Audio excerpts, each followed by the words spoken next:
কাঁকড়া কিনে রান্না করিয়ে সোজা চলে এলাম রিসর্টে। এসে দেখি আমাদের সন্ধ্যে স্ন্যাক্স দিয়ে দিয়েছে। স্ন্যাক্সে ছিল chicken pakora, fish fry, veg pakora, French fry, dry chilli chicken, আর আমরা নিয়ে নিয়েছিলাম ফিশ কবিটাজি। অনেক নাচা গানার পর চলে এলাম রুমে ডিনার করতে। ছিল ফ্রাইড রাইস, মাটন, স্যালাড, আর ছিল রুটি, ডাল, আর একটা নবরত্ন, আর লাস্টে গোলাপ জামুন তো কম্পালসারি।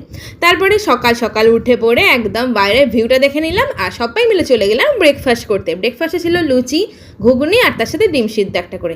তারপরে তো একটু পুলে নামতেই হবে, আজকেই লাস্ট দিন, আমাদের বাড়ি ফিরতে হবে। তারপরে পুলে একটু ঝাঁপাই ঝোপাই করা হলো, একটু ভিডিওগ্রাফি করা হলো, ফটো তোলা হলো, সবাই মিলে দারুণ মজা করলাম। তারপরে রুমে এসে ফ্রেশ হয়ে বেরিয়ে পড়লাম আমাদের বাড়ির পথে যাওয়ার উদ্দেশ্যে।